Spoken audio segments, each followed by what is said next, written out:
Today's shiur begins 7 lines from the bottom of Daf Pei Ches. We open with a quote from the Mishnah that reads in the Gemara text, Teitzei mizeh umizeh. The Mishnah had said that a woman whose husband went abroad and news came and she was informed that her husband died. And then she went and married someone else. And then her husband came back. So the Mishnah says, on that, Teitzei mizeh umizeh, she must leave the first husband and the second husband. She needs a divorce document from each one of those men. Before we continue into the Gemara text itself, we glance at the side because you may notice in the Gemara we have some markings. So here we've indicated the mivneh, the structural note, has the word lo shonu, you can see in a bow tie. And we also note that there's a number 1. You can see a bow tie 1 to the left-hand side of the Gemara text. And on Omid Beis, about halfway down the page, you'll notice a bow tie number 2. Both of them around the expression lo shonu. What we will be doing here is Hagdoros shel Rav u'Shmuel. Rav and Shmuel, they're going to be setting limits to that which the Mishnah says. And Mosai Amrinon, when do we apply the rule, Hadikotani, that which it says, Teitzei mizeh umizeh, that she must leave both husbands. And we have a note, He'ora, a note. Ein kan machloikis bein Rav u'Shmuel, elo kol echad din omer din nifrad.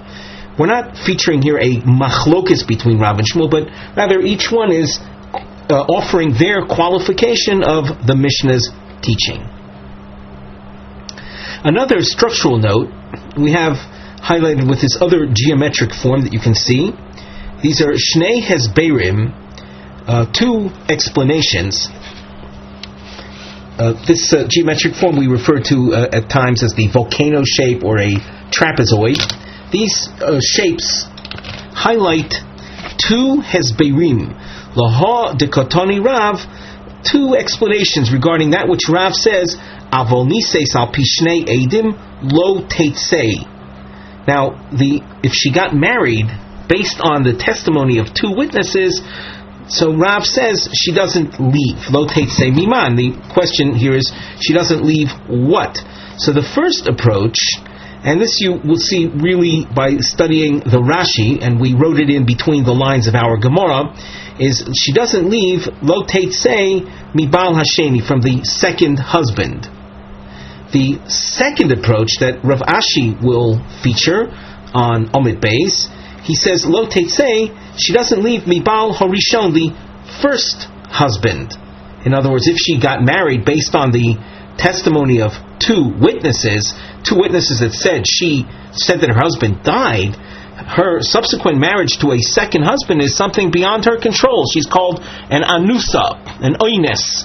And an oines, a woman who experienced intimacy with another man, a married woman that experienced intimacy with another man, but due to circumstances beyond her control, after all, there's nothing stronger than the testimony of 2 witnesses, so she is entitled to go back to her first husband. She's not viewed as a married woman leading a life of promiscuity.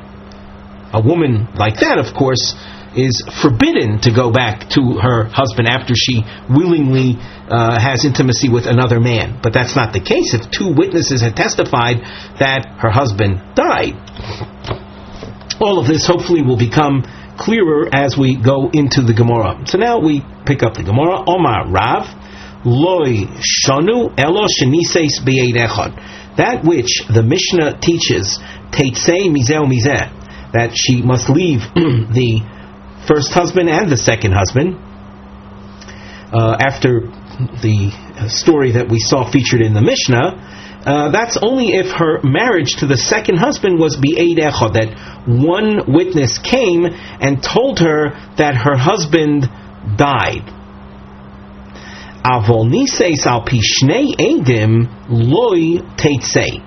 But if her marriage to the second husband was because of the testimony of 2 witnesses that said her husband died, she doesn't have to leave the second man. Now here, when it says here, lo teitzei, Rashi says, Kosalka daituch lo teitzei misheni. The thinking right now is she doesn't leave the second man. The reason Rashi says Kosalka daituch, which is an expression that means something that we think now, but it won't necessarily be accepted at the end, that's because Rav Ashi appears later, and that's why we have that second volcano shape we call bays, indicating that lo teitzei there is going to mean she doesn't have to leave the first husband, she goes back to the first man. But in the meantime, we're saying that and this is Rav's teaching, that if she got married based on the testimony of two witnesses, so lo teitzei, she doesn't have to leave. And right now we're explaining that she doesn't mean she doesn't have to leave the new husband. Machaku Allah alei b'marova. Marova is Eretz Yisrael. Machaku, the word chukah, utlulu chukah is a joke or a laughter. In Eretz Yisrael they laughed at what we just heard, what we just said. And they say, I don't understand. Also, Gavra V'koi, the husband is standing here. The first husband is standing right over here. V'ad Amris Lo Teitzei, and you're saying that she can remain with the second husband? What happened in this story? When we read the Mishnah, we see a woman whose husband went abroad. She was told that he's dead. Well, based on that, she went and married a second fellow. Yeah, but he's standing right over here. The Mishnah says, V'achakach bo baila. Her husband is standing right here. So how can you say that she stays with the second husband? Everything was under false pretenses, all one big mistake. Loi tzricha, that which we say that she doesn't leave the second husband, the lo yadinon le, we don't recognize him. That the husband that is standing here, we don't recognize him to be him.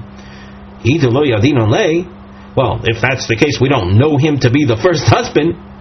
Ba'id echad amai teitzei, according to Rav's teaching, that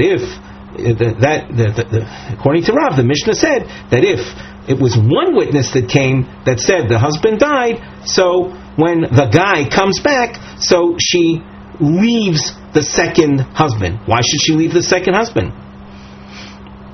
If you had her, there was one witness that said that the husband died, and based on that she went ahead and married a second fellow. Some guy comes back that we don't recognize. Why should she leave the second husband? Lo tzricha, further clarification. Well, that we need this halacha. The osu beitrei v'amri. Two people come along with this guy who is purported to be her husband. Two others come along with him and say, Anan havinon bahadei mechinofak v'adhashta v'atun hu delo yadi sulei. We were with him from the moment he left till now. We have not left his presence. We've been with him the whole time, and this is him. You are the ones that don't recognize him. And now you'll ask, how could that be? There's precedent for this. You see in the scriptures. When Yosef, as a 17-year-old, was sold into slavery by his brothers, many years later, they met up with him in Egypt, and the pasuk says that Yosef recognized his brothers. They were adult brothers. He was only 17. They were older than he when they sold him, so they didn't change too much, but they didn't recognize him because as a 17-year-old till now, the Rav Chisda explains, he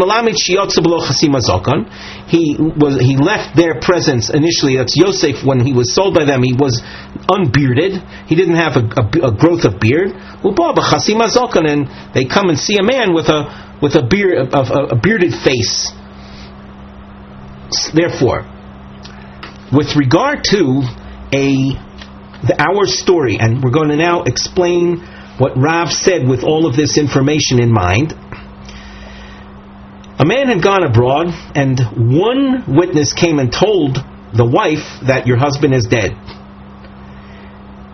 Then she goes and marries a second fellow. Afterwards, a fellow comes back claiming to be her husband, and there are two people accompanying the husband saying, yeah, this is her first husband.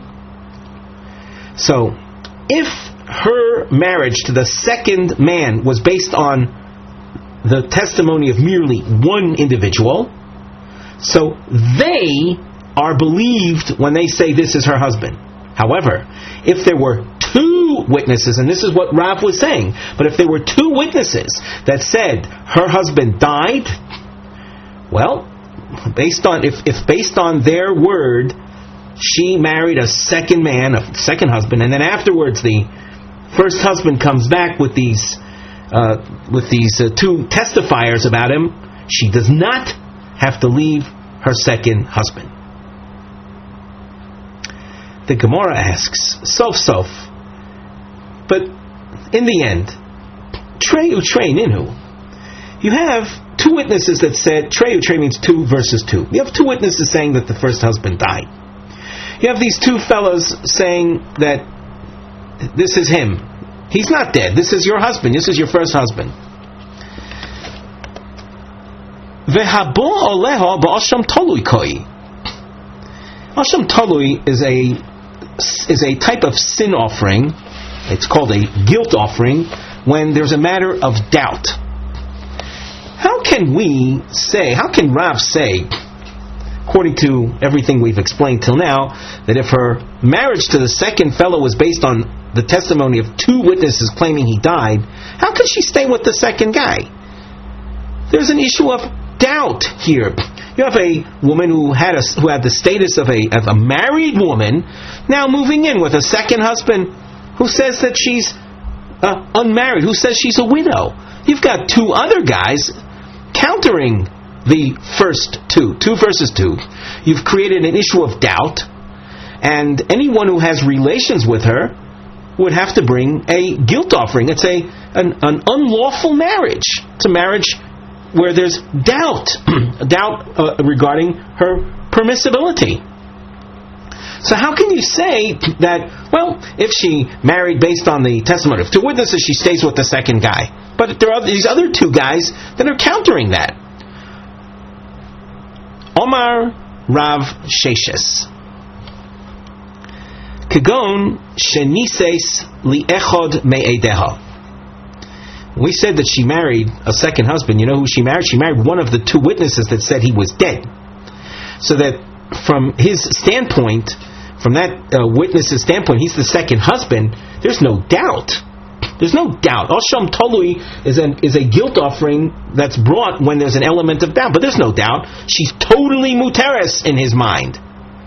Well, the Gemara asks, he gufa b'asham Tolui kaima.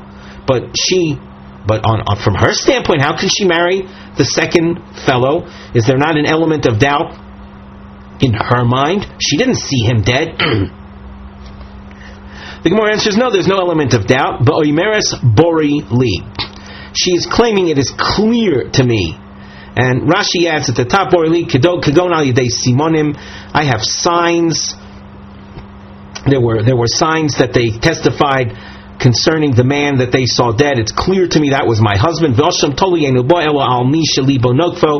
guilt offering, the suspended guilt offering as it's sometimes translated, that's brought only when there's someone whose conscience is bothering them. Libo nokfo, that is an expression that means that they feel a sense of guilt or doubt in their mind. He doesn't, because that means the second husband. He's one of the witnesses that said he was dead. She doesn't, because she's sure he's dead based on what we just saw in the Rashi. The Gemara asks, well, if everything we've said till now is what Rav is talking about, notice we have a long question here. Ihachi mai lememra. Well then, what is Rav informing us when he says that if it's al pi shnei edim, that she doesn't leave the second husband? That's all very obvious. And how obvious is that? Afilu Rabbi Menachem Rabbi Yosi. This is a name we haven't seen yet. We're going to see it shortly in the Tanaic source. Even he, who represents a strict approach to things, but even he, lo ka'omar elo kishebo edim v'achar kach nises. Rabbi Menachem Rabbi Yossi will tell us about a story that's similar to what we've been discussing, and he says she has to leave the second husband. Well, he says what he does, that she has to leave, that's only when she didn't marry until not only the two witnesses that said the husband was dead were there, but the two countering witnesses appeared as well, and then she got married. That's what this line means. He says that Rabbi Menachem Rabbi Yossi is as I say, a strict opinion that says she has to leave the second husband. That's only when the second set of witnesses that said he did not die came, and only afterwards she got married. Avol nises v'achar kach bo edim lo omar. But in the case that we have been describing, certainly that's what the case that the Mishnah seemed to present, where she first got married and then the witnesses claiming he was alive appeared. Even he doesn't say she has to leave the second husband. And from here till the end of the frame section is simply background to what we have mentioned. This Tanya, Shnayim omrim meis, Shnayim omrim lo meis. Two witnesses say her husband died, and two witnesses say he didn't. Another case involving the freeing up of a woman is Shnayim omrim nisgarsho, Shnayim omrim lo nisgarsho. Two witnesses say she was divorced, and two witnesses say no. Harezu lo tinaseh. We all agree that a woman like that, there's an element of doubt, so she shouldn't marry a second husband. Ve'im nises lo teitzeh. But if she does, she doesn't have to leave the second husband. Rabbi Menachem Rabbi Yossi Omar teitzeh. She has to leave the second husband. Omar Rabbi Menachem Rabbi Yossi Amosei Ani Omer Teitzei. When is it that I say she has to leave the second husband? Bizman shebo edim v'achar kach nises. When we'll call them the edim of restriction appear, and then she has the nerve, so to speak, to get married. Avol nises v'achar kach bo edim. If a woman had two witnesses indicating her widowhood or her divorcee status, that's all. Two witnesses claiming she's free to marry, and she does, and she marries someone else. And then after she married a second man, a new husband, other witnesses come that would be of a restrictive nature that aser her. She doesn't have to leave the second husband. So you see, even Rabbi Menachem Rabbi Yossi, who is the stricter of the Tanaic opinions, if you are dealing with the case that Rav was explaining,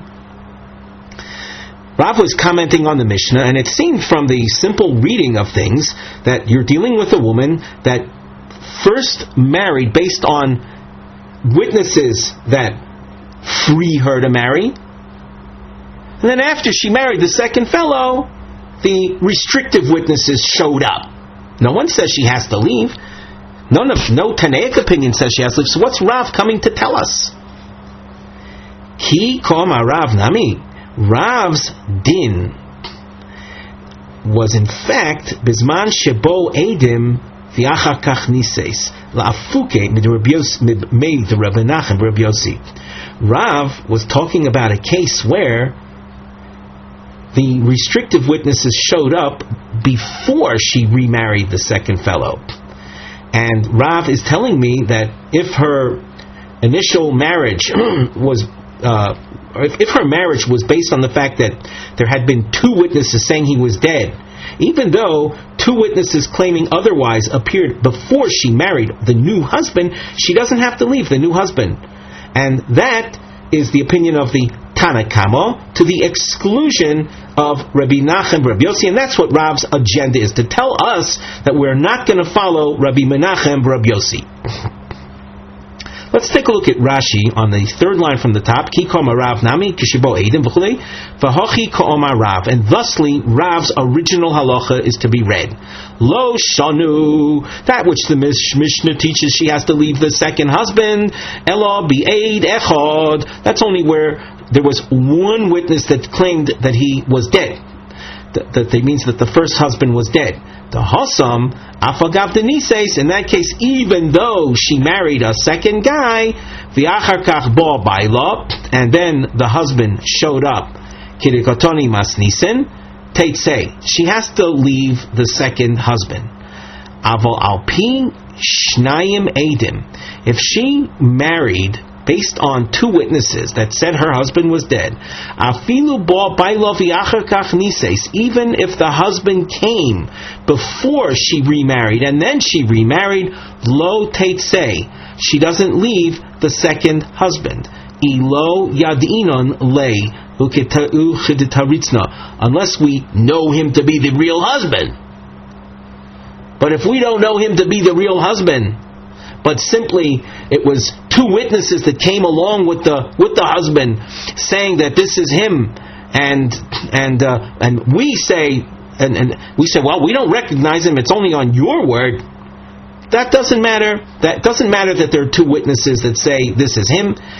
We don't recognize him, and her marriage was based on the fact that prior to this there had been two witnesses claiming he was dead, even though, and we're just repeating ourselves, even though she waited for her remarriage to a point in time after this husband, this guy showed up with the two witnesses claiming it is he. That doesn't matter. She can stay with the second fellow. And this, of course, as we said, is to the exclusion of Rabbi Menachem Rabbi Yossi, who said that the heter to stay with the second fellow is only if her marriage to the second man was before the restrictive type witnesses showed up with the man, the purported husband. Let's continue in the Gemara. V'ika the Omar. Another approach regarding what was Rav coming to teach us. Rav had mentioned that the Mishnah's teaching that she has to leave, that's only if the testimony concerning the husband's death was one witness. But if two witnesses said that he died, then she can stay with the second husband. So the second version of explaining Rav reads, Taimo denises v'achar kach bo edim. The only reason that she can stay with the second husband is that, in fact, her marriage was prior to the appearance of the restrictive type witnesses. Avol bo edim v'achar kach nises teitze. However, if after the initial set of witnesses came, before she remarries, a second set of witnesses that are of a restrictive nature show up, and then she remarries, she has to leave the second husband. Teitze kaman Rabbi Menachem Rabbi Yossi. That is in line with Rabbi Menachem Rabbi Yossi. So that according to this version, Rav is basically coming to tell us that we paskin like Rabbi Menachem Rabbi Yossi. The Gemara now raises a question. You'll notice that this is a long question. Takes us to the first wide line. Mosiv Rava. Rava is going to be questioning Rav's teaching. And we're going to read a Tanaic source, and the truth is that this Tanaic source is I would have to say it's rather vague, but we're going to be adding a lot of explanation in order to see what the question is. The source says, Minayin she'im loy rotza depanu. From where do we know that if a Kohen doesn't want to sanctify himself, that means he wants to remain defiled, or he wants to remain married to women that are unfit to him, that are psulos to him. Now, if a Kohen adopts that attitude and behavior, depanu, we lash him. We lash him until he sanctifies himself. Talmud lomar v'kidashto. The Torah says in the context of Kohanim that they are to be sanctified, which we take to mean Baal Korchu, even against his will. So what we're describing is a Kohen in this case, but we're talking about a man who is married in an improper fashion. Hey chidami. And by the way, we're citing a Gzeres HaKosov, and Rashi makes this point to inform us of something that would otherwise not be so obvious. Things that are very obvious. You don't need a pasuk to tell us how to treat him. So, hey chidami, what are we talking about? If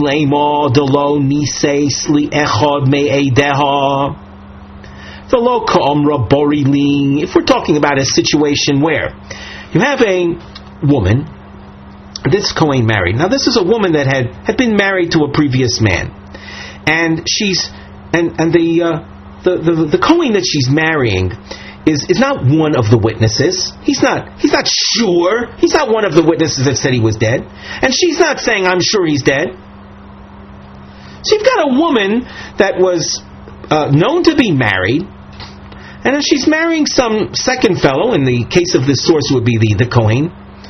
And it's kind of like a vague situation where neither he nor she are really sure. So, is it necessary to tell us that he is to be lashed? You're dealing with a highly questionable marriage. It's obvious we would force them apart. Elolav, it must be a case, and in other words, I need a pasuk to tell me something that's not so obvious. And rather, what are the circumstances? The niseis li'echad me'edeha. The source is describing a case where the woman had married one of the witnesses that said he was dead, and then witnesses claiming he was still alive showed up. In other words, we are dealing with a case where a woman had in fact heard from two witnesses that her husband was dead. She married one of them. She was sure, he was sure, and with that she then married one of those witnesses, and afterwards witnesses claiming he was alive showed up, V'ka'omra Borili, and she was claiming that it's clear to her that the fellow was dead. V'katoni depano, and it says in this source that we lash almo mafkinon lo mine. The lashing indicates that we separate the second husband from the woman, and that's not like Rav. The Gemara has several approaches to defend Rav, and you can see we've numbered them accordingly. Number one, Isur Kahuna Shaini. The source that you're citing as a problem, as a kasha, as a question on Rav, is a source, in fact, that is limited to Kohanim. When you're dealing with Kohanim, so we're extra restrictive, extra strict. V'boy Sema, my depanu be'edim. We take a look at Rashi. Based in Muzharim Lutroach Achar Edim Lahakchish Es Harishonim Hamatirim Nosa. We explained before that the word depanu had to do with lashing. According to this, we're not lashing him. We're rather insisting that the court exercises precaution and they should attempt to find witnesses to counter the first witnesses that said the husband was dead. Kedei lekadesh es hakohen shelo yisoena. So as to heighten the sanctity of the Kohen, that he shouldn't marry the woman. In other words, before she marries, after hearing two witnesses claiming the husband was dead, the court should move in and seek out witnesses that could counter the first witnesses, so that would prevent her marrying the Kohen. However, if after she married, then they find witnesses that say that he's still alive, she would not have to leave, just as Rav had taught. We continue in the Gemara a third approach. V'boy sema kishebo edim v'achar kach nises v'Rabbi Menachem v'Rabbi Yossi hi. We take a look at Rashi. V'boy sema li'olam denises we're talking about a case where she did marry, as opposed to the second answer where we were exhorting the court to find witnesses before she marries the second husband. According to the third answer, she in fact got married, ukagon debo edim v'achar kach nises, and the source that spoke about being lashed is because the witnesses showed up. The witnesses, we'll call the restrictive witnesses, showed up before she got married, before she married the second husband. Ubaha moide Rav, as Rashi says. And regarding this case, we saw that Rav conceded, and that of course was according to the Ika di Omar above. If you notice in the narrow lines we had an Aleph and Beis, there was an Ika di Omar where Rav conceded to Reb Menachem Reb Yossi that in such a case she should not have married, and she is expected to leave him, and that's why there is lashing. And now we continue with a new approach, that of Rav Ashi. And Rav Ashi is coming to explain the original teaching of Rav. Rav Ashi Omer, my lo teitze de ka'omar Rav. What did Rav mean when he said that? But if she got married based on the testimony of two witnesses, so she doesn't have to leave. Lo teitze mehatero harishon. All that means is that she doesn't have to leave her original permitted status, i.e. permitted to her first husband. Why is that? Why can she go back to her first husband? Even though, in general, a woman who was married to a man, and if she had intimacy with another man, she becomes forbidden to her husband. Here you have a woman that was married. She went and married a second fellow. She's entitled to go back to the first husband because we consider this a case of oinus, a case of something beyond her control. And as Rav had said, that if she married the second husband because of the testimony of two witnesses, in Jewish law you have nothing stronger than the testimony of two witnesses. That permits her to marry the second man. And if the first husband comes back and we recognize him and it's clear to us that it was all one big mistake, that's exactly it. She was an oinus and she can go back to her first husband. So the expression lo teitze means she doesn't leave the original heter, namely the original mutter marriage, the permitted marriage that she had with her original husband. The Gemara asks, but ha'omra Rav Chadazimna, if that's what Rav is saying over here, he has already said that elsewhere. Disnan Nisei Shelo Birshus Muteres Lachzor Lo. That which we had seen in the Mishnah, where it says if she got married Shelo Birshus, she can go back to the first husband. V'yomar Rav Huna Amar Rav.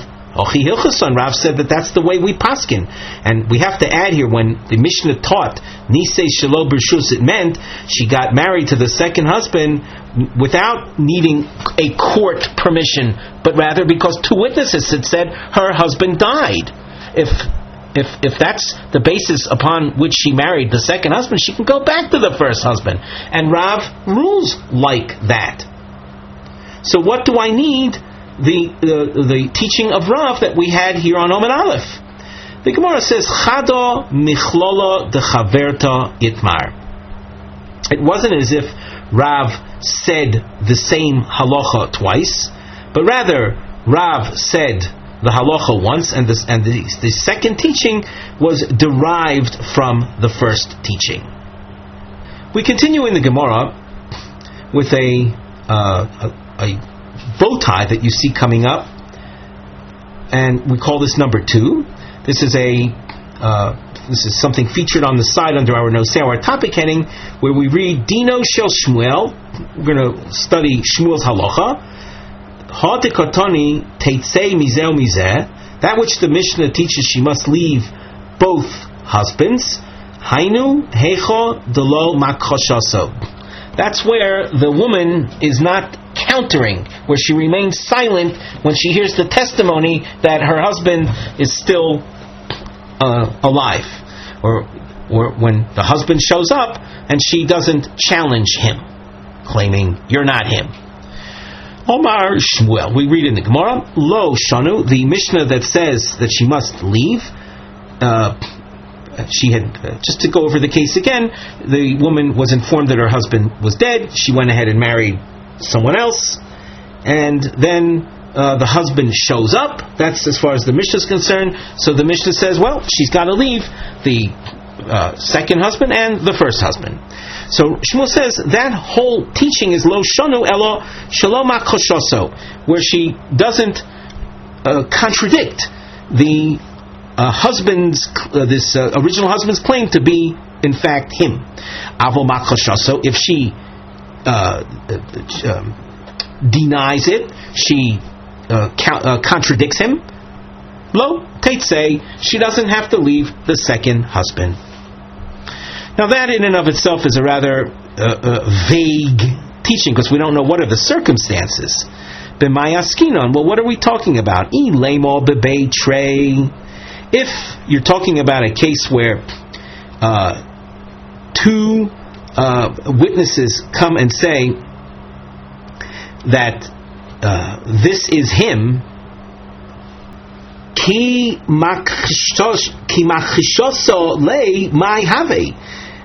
If she's contradicting him, but it's of what value is that? If it's in the face of two witnesses that are saying this is him, her countering her contradiction is of no value. Elo bechad. So it must be that there's only one witness. And then we say, Taimo demakhoshosoi. The reason that she doesn't have to leave is because she is countering him. Ha shaska teitsei. But if she remains silent, then, according to Shmuel, she would have to leave the second husband, because of the testimony of this one witness that is saying that this is him. So what are we dealing with? We have a woman who heard that her husband was dead, and she got married, and exactly how she heard the original husband was dead, so that isn't spelled out over here, and we're going to as we go through the Gemara, we're going to suggest that she might have even heard that he was dead because of the testimony of one witness. She then went and married a second husband. The original fellow, supposedly, he shows up with one witness claiming that this is him, and according to Shmuel, if she doesn't contradict him, so she has to leave the second husband.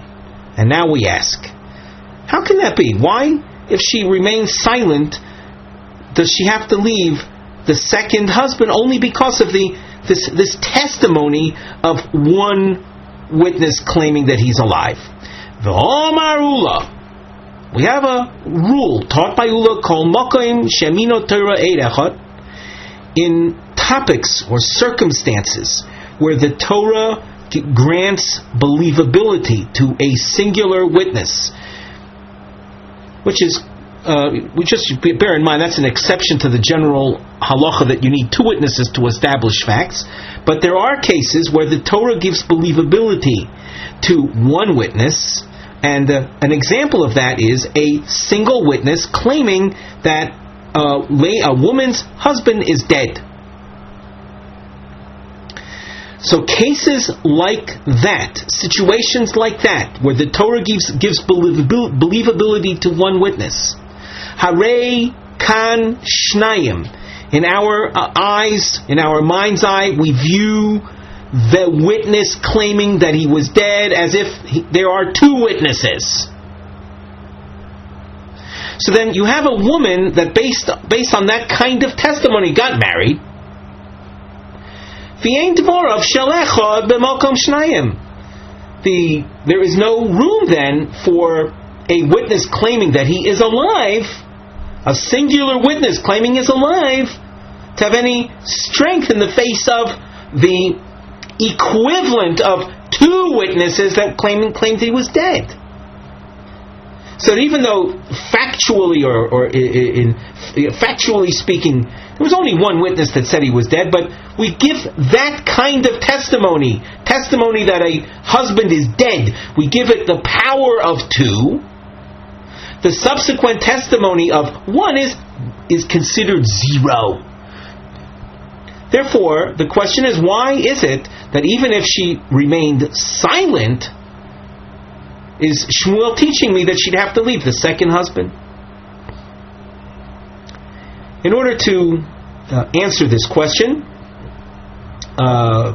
we have a couple of approaches. Number one, and you can see the diamonds introduce the answers by the term Hocha b'mayaskinon. Here, what are we talking about? B'psulei edus uchederebi Nehemia.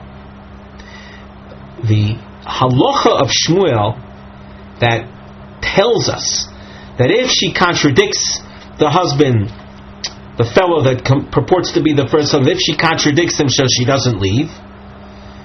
But if she remains silent, then she'll have to leave. We're talking about a case of psulei edus uchederebi Nehemia. Before we go further, let's just point out in the next few lines of Gemara, we're going to have to learn the Gemara in tandem with Rashi. So we look at the Rashi. In the lower part of the narrow lines, Rashi says, Hocha dechimak chishalei lo nafka. Here, namely Shmuel's teaching that says that if she contradicts the purported husband as saying you're not him, so she doesn't have to leave the second husband. The psulei edus askinon. Psulei edus means people that are, generally speaking, not qualified to serve as witnesses. Uli olam betray. In fact, we are talking about two of them. The two that claim that this is the husband, kagon kroivim, relatives. Those are, generally speaking, unacceptable witnesses. Those are psulei edus. Oy noshem, or women, asu bahadei. They came with this husband. Diamri zehu, and they say, yeah, this is your husband. The kamash malon Shmuel. And Shmuel is telling us the azlinon bosor roiv deois, that when it comes to situations like this, we follow the majority of people that are there. Hoyo v'ein kan edus kshera, since we're not dealing with standard laws of regular testimony. We're going to go on in the Gemara a little bit more, and then look at the Rashi where the circumstances are spelled out much clearer. So we said that Shmuel's halacha, which makes a distinction between her contradicting the husband versus not contradicting him, is talking about a case of psulei edus. Those that are when the husband shows up and the testimony surrounding him claiming that he is the husband, we're talking about, let us say, relatives that are telling us this is he, and we're talking about two psulei edus. Two of them are claiming that this is he, and Shmuel, now with this in mind, made a distinction between the woman contradicting them or the woman remaining silent, based on Rabbi Nehemiah's teaching. The Sanya Rabbi Nehemiah Oimer. Rabbi Nehemiah tells us that Kol Mokom Shemino Torah Eid Echad, where the Torah gives believability, in other words, topics where there is believability to one witness, Haloch Achar Rov Deos. You will follow the majority of those that are present. So if 5 are claiming one thing and 6 are contradicting them, claiming something else, you follow what the 6 say versus the 5. V'asu shtei noshim b'ish echad kishnei anoshim b'ish echad. And in a topic like that, in a situation like that, if you have one male saying one thing, and two women saying something else, the two women would overrule the one man. That's like a case of two men contradicting one man. In this area of halacha, when we deal with testimony, one has to understand that men are considered acceptable witnesses and women are considered unacceptable witnesses.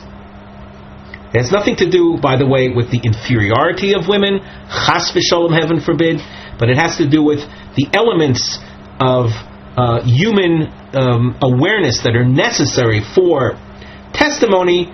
Are those elements, those characteristics are found in men and are not found, or found to a much lesser degree in the case of women, because of the different, we'll say, emotional or psychological makeup of them. Even though what I'm saying now is a little, I'm stepping out of bounds a little bit, because in the traditional approach to matters like this is a gzeres hakosov. But it should be, one should be at least aware that there are differences between men and women, and whether that's the actual reason or not, that's something subject to debate. But what my point is that it has nothing to do with matters of inferiority.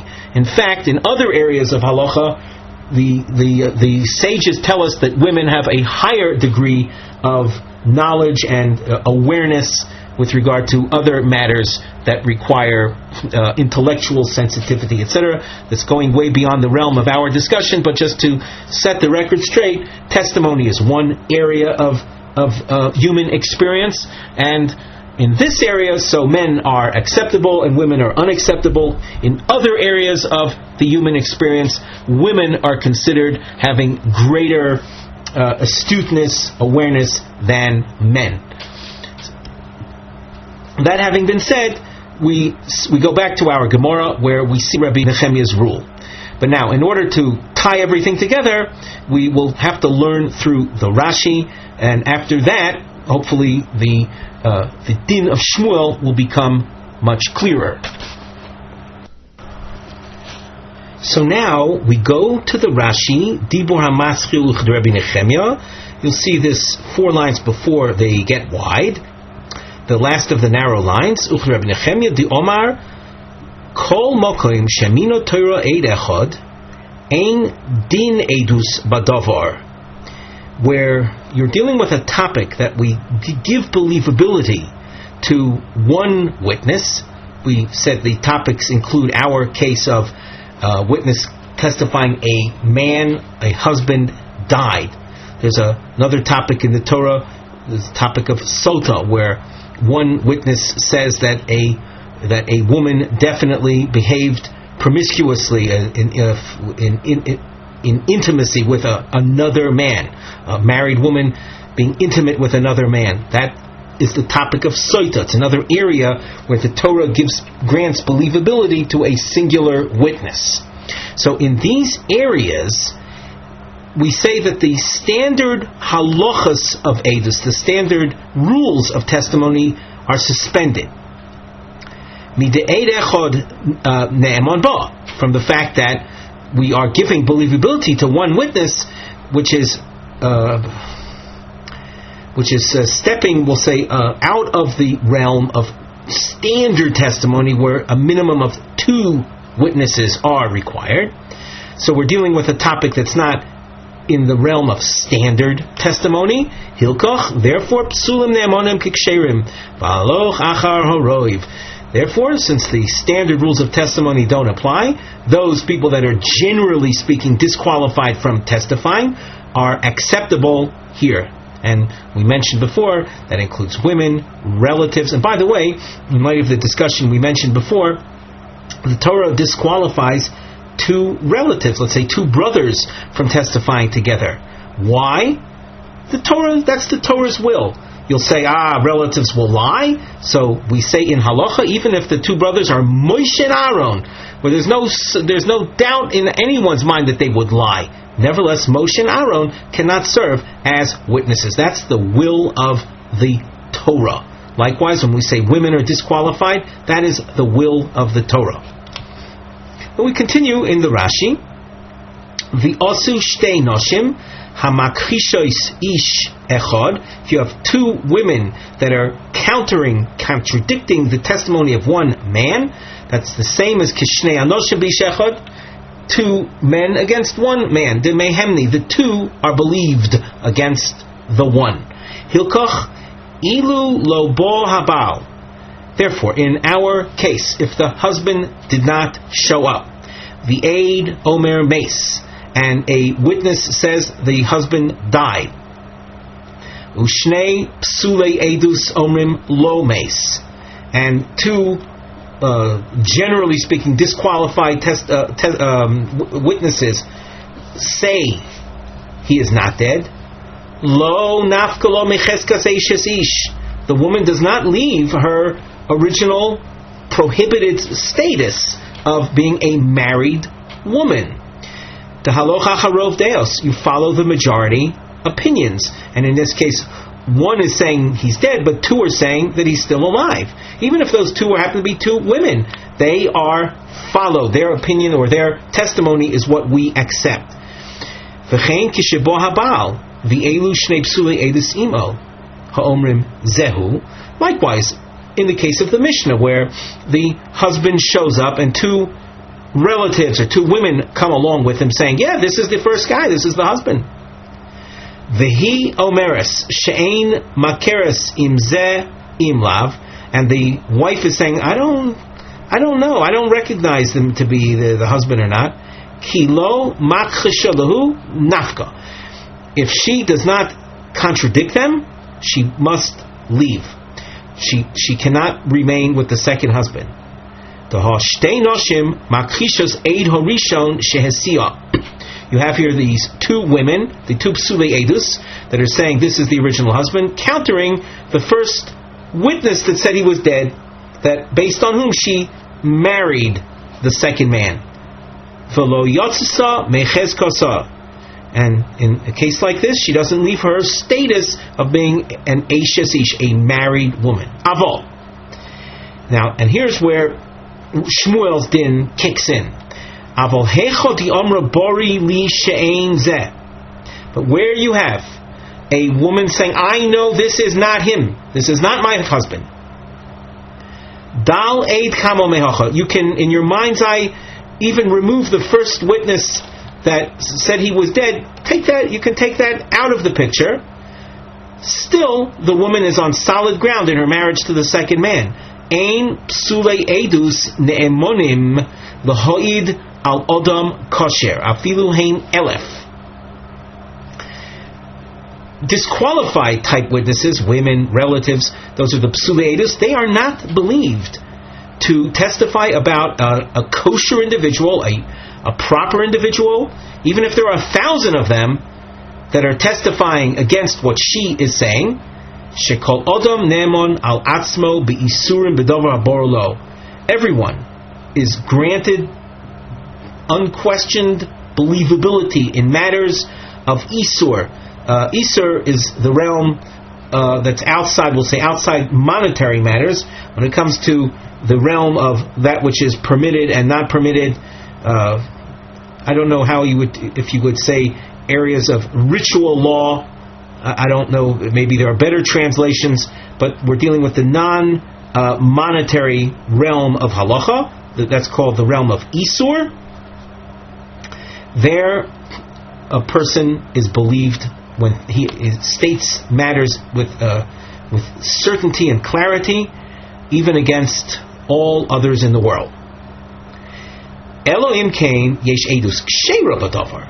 The only time we would weaken the individual in a matter of isur is if you have two kosher witnesses that are countering him. Hilkoch keman delesnu dom.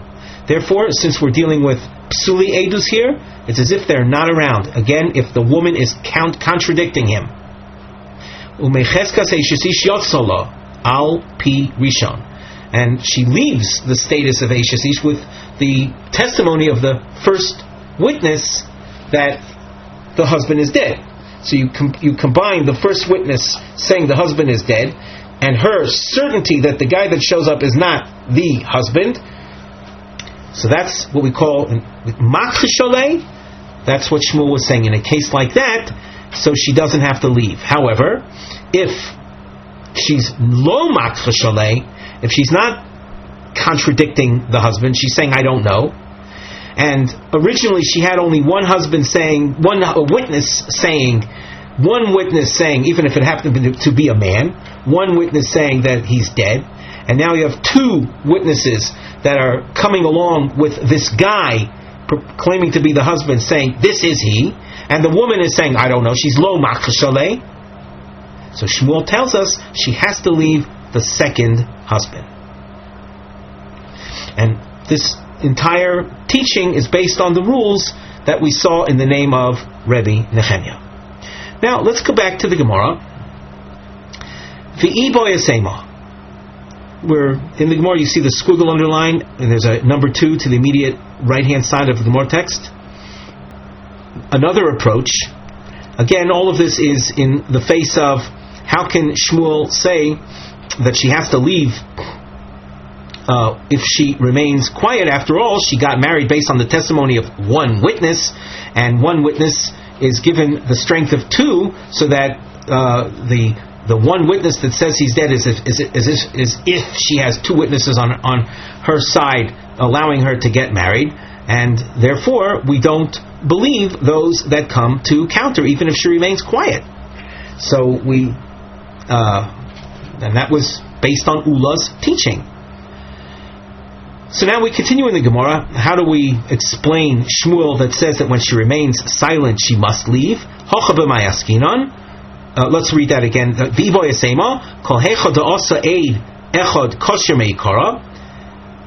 If you were dealing with a case where a man, a kosher, acceptable type witness came at the outset saying that the husband was dead,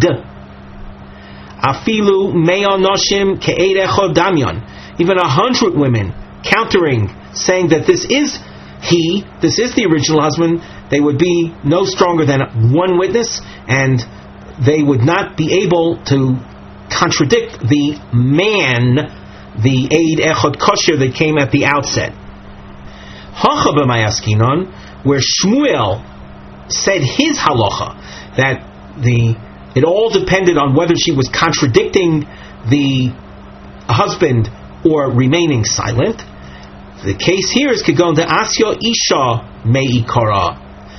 The woman who remarried was basing her permission to remarry on the testimony of a woman that came at the outset saying that her husband was dead. And in a case like that, where after she remarried the husband shows up and she doesn't contradict him, so Shmuel said she has to leave the second husband. There are more details to this, and we'll see them shortly in the Rashi, but the restatement of that we must learn Rabbi Nehemiah again in a restated fashion, because according to this version, though it's a realm where we accept Suli Edus, we don't say, like we said before, that 2 women can contradict one man. Not so over here, because if one man comes at the outset, even 100 women won't be able to neutralize the one man's testimony, but rather, what does Rabbi Nehemiah teach? And we're dealing with a case where the woman in our Mishnah got married based on the testimony of not one man that said the husband was dead, but a woman that said the husband was dead. Utirtza the Rabbi Nehemiah Hachi, and we'll restate Rabbi Nehemiah as follows. Rabbi Nehemiah Omer, Kol Mokom Shemino Torah Eid Echad, in topics where the Torah gives believability to a singular witness, Haloch Acha Rov Deos.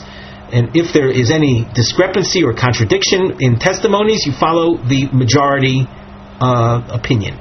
V'osu shtei noshim bi'isha achas, 2 women that are countering one woman would be similar to kishnei anoshim bi'isha achad, 2 men versus 1 man, where you would follow the 2 over the 1.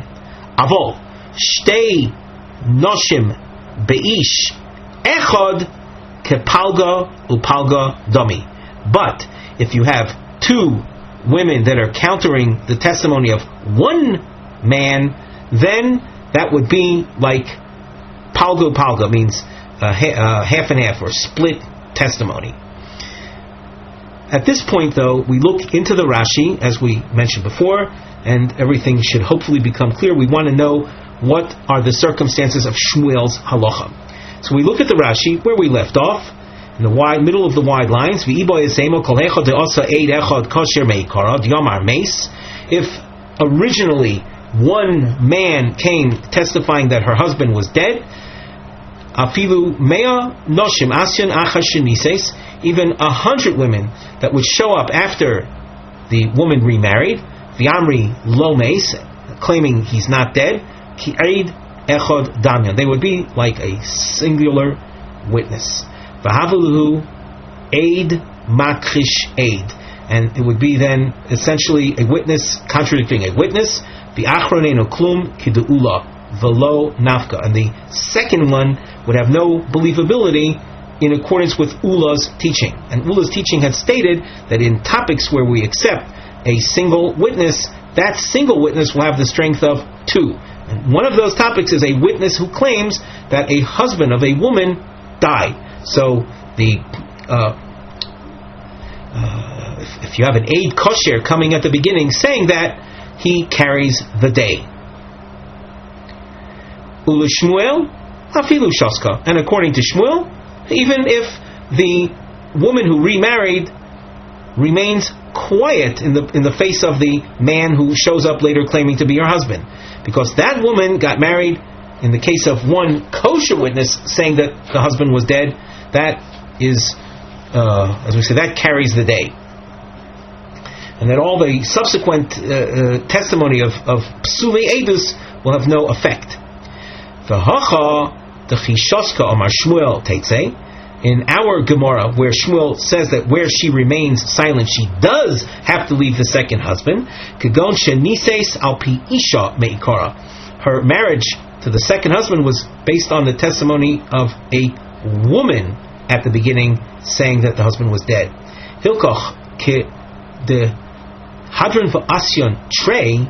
Therefore, if later on two come with her husband, Ishoska ihi, if she remains quiet, Hava le rov deos lisur. Then you have a situation of a majority of opinions saying that she should not have remarried. So just to go over this last case, Shmuel's din of silence versus contradiction is a case where the woman had heard that her husband died based on the testimony of a singular woman. She remarried, then the husband shows up, and two women are claiming this is he. If the woman who remarried contradicts them, so fine, she remains with the second husband. However, if she remains silent, she must leave the second husband. On the next line, Rashi kepalgu palgudamu ke'eid makrish eid. We said that if you have one man saying, let us say, that he's dead, and two women saying that he is not dead, that's, the Gemara uses the term, it's like palgu palgo. Ke'eid makrished, it's like a witness contradicting a witness. V'afilu shoska yihi lo teitze. And in a case like that, even if the woman who remarried remains silent, she doesn't have to leave the second husband. Hoyo v'nises, since she married. In other words, first she got married, and then the two women claiming that he's still alive showed up. And this is Kitu Ula, based on Ula's teaching. The Rishon Ne'emon Kishnayim, the first one that showed up, the man that showed up said that he's dead, has the power of two. V'hanoch kuli ke'eid echad, and all the others that come afterwards contradicting him, saying that all of the other women coming afterwards saying, or psuli edus that say that he's still alive, have no greater strength than a singular witness. And one against someone that has the power of two is not going to be believed. We now turn back to the Gemara. Tzricha get mizeh umizeh. We said that a woman who had heard that her husband died, married a second man, And then the husband shows up. So, without getting into all of the explanations that we've been dealing with till now of Rav and Shmuel, what were the circumstances, but the original husband shows up. The Mishnah says she's got to leave both, and she needs a divorce document from the first husband and the second husband. Bishlama meirishon tiboy get. I understand the requirement of a divorce document from the first husband because she was really married to him. Now she's not allowed to go back to him because you're dealing with a married woman that had willing relations with a second man, with another man. So she can't go back to the first husband, but she needs a divorce document. That's understandable. She was really married to him. Why does she need a divorce document from the second fellow as well? That was simply an act of promiscuity as far as we are concerned. There was no marriage that took hold. A married woman that goes with another man, even if he claims to marry her, it's zero. Omar Rav Huna. Rav Huna explains why the halacha wants her to get a divorce document from that second man. Gzeira Shema Yoimru. We're fearful of the impression in the eyes of the public. People seeing this whole affair, woman married to the first guy, then going to the second guy, people will think, Shema Yomru, Giresh Zeh V'nosa Zeh V'nimtzeis Eishes Ish Yoitza Below Get. People will think, not that it happened, people will think that, how is it that this woman who was married a second guy? How is it? Because the first husband must have divorced her. Must have already divorced her. And she legitimately married the second husband, and she's a full-fledged Eishes Ish. And if she leaves the second husband without a get, people will think that an Eishes Ish, a married woman, can leave a marriage without a divorce document. The Gemara goes on. Ihachi. If that's what is on our mind, if that's what the pshat in the Mishnah is, why she needs a get from the second fellow as well, then Seifa Dikotani. The Seifa is the Mishnah later on. It's the continuation of our Mishnah. And it says there, Omru lo meispalech. A woman was told that her husband died. V'niskacha, and she accepted betrothal from another man. Betrothal is an initial stage of marriage, but it's not a consummation of marriage. It's called kiddushin or erusin. And so she entered erusin with a second man. He had given her money in marriage, in expecting her to marry him. And then the first husband shows up. Muteres lachzor lo. She's allowed to go back to the first husband. It sounds like she's allowed to go back just like that, without getting a get from the second husband. But Hasam Nami Nema, under those circumstances, why not introduce that which we said here as well? When the public saw her accepting kiddushin from the second husband, aren't people going to figure Giresh Zeh v'Kidesh Zeh, that the first husband must have divorced her, and that's what enabled her to become mikudeshes to the second husband? And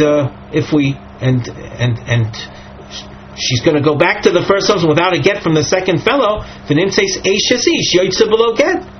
Here we're matir her to go back to the first guy without a divorce document. People are going to think that she was actually married to the second fellow because of the kiddushin, and she's going back. She's leaving him without a get, and yet we don't seem to be worried about all of that.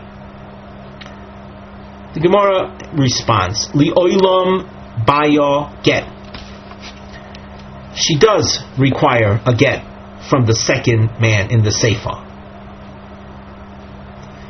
The Gemara asks, Ihachi, if she is getting a get from the second man in the Seifa, and then what did the Seifa say? She's then allowed to go back to the first husband, but that's usher. Ihachi nimtza zeh machzir grushaso mishanises. Mishanis arsa. We have a case of a man who was married to a woman, who divorced her. And then he's taking her back after she entered Erusin with a second husband. So how can that be allowed? So just let's go over that point again. If of course all of this is in the eyes and the mind of the public. We're creative. If you're right that Muteris Lachzor Rishon is a case where she in fact gets a get from the second guy so as to prevent the problem of people thinking that an Ish can leave without a get, but what new problem have we constructed in the eyes of the public? People will think that a man who divorced his wife and she enters marriage to a second man and is divorced from him is allowed to go back to the first husband. And that's not true. She's not allowed. A person can take back his wife after he divorces her, provided she didn't marry a second man, but in this case she did. The Gemara responds, Ki Rabbi Yossi ben Kippur Yomar, the understanding of things is according to his teaching that said that halacha, that a man cannot take back the woman that he divorced if she married a second man, that's only if she consummated the marriage with the second man. Min ha-nisuin asura, min ha-erusin muteres. If the relationship with the second man was only an erusin level relationship, even if she's divorced from him, she is allowed to go back to the first husband. So far, the way we are explaining our Mishnah and the Seifa as well is that she needs a get not only from the first husband, but she will need a get from the second husband. The Gemara asks, midikatani Seifa.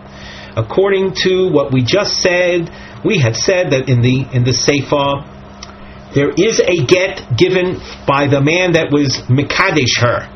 But it says in the Seifa the following, Afal pi she nosan lo achroin get loy posla min hakahuna. Even though the second husband might give her a get, that does not disqualify her from marrying a Kohen. Now, as you might know, and we hopefully at this point, those who have been learning the Masifta know this very well, a Kohen is not allowed to marry a divorcee. And a divorcee is a woman who received the get because it was necessary to give her the get. The Seifa says that if the second husband, the one that was Mekadesh her, had given her a get, she's not considered a divorcee whatsoever. She's not considered disqualified from the kuna. Mechlal delo by a get. It shows us that she does not need a get. Di by a get amai lo posel min kuna. If she was a woman that required a get, so why would she not be disqualified from the priesthood? So we have to then reevaluate what we've said till now. Ela Seifa. As far as the Seifa is concerned, the case where she entered Kiddushin with the second husband, the second man, she definitely does not need a get.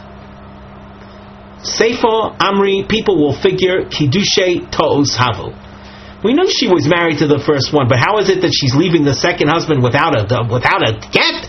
Oh, because it must be that the initial terms of the marriage with the second guy were conditional, based on a condition that was not met. Kiddushay To'os would mean a case where a man says, be married to me on condition that I am X, and he turns out to be Y.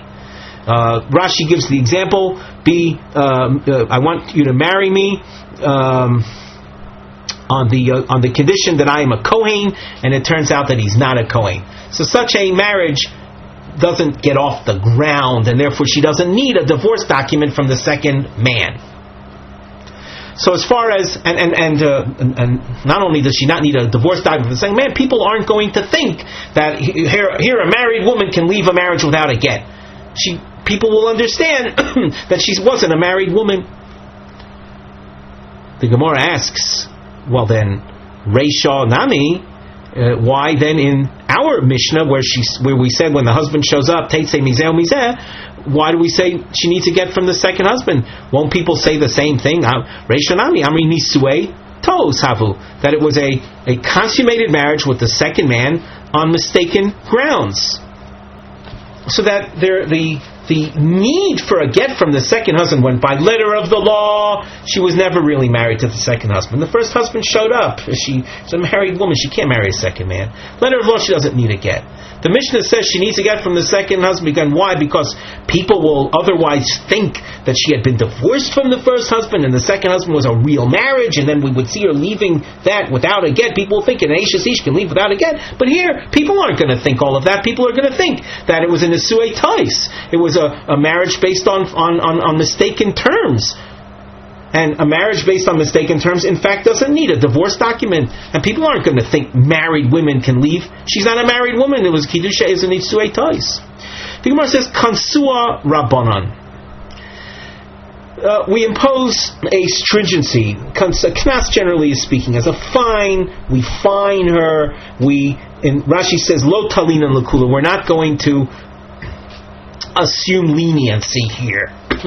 In other words, we are going to, because she married the second fellow, we're going to impose the need for a divorce document.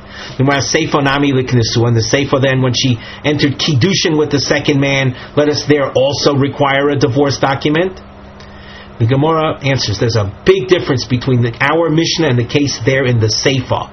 Reisha di Avda Isura Kansua. In the Reisha, the woman did an actual act that would otherwise be prohibited. She had intimacy.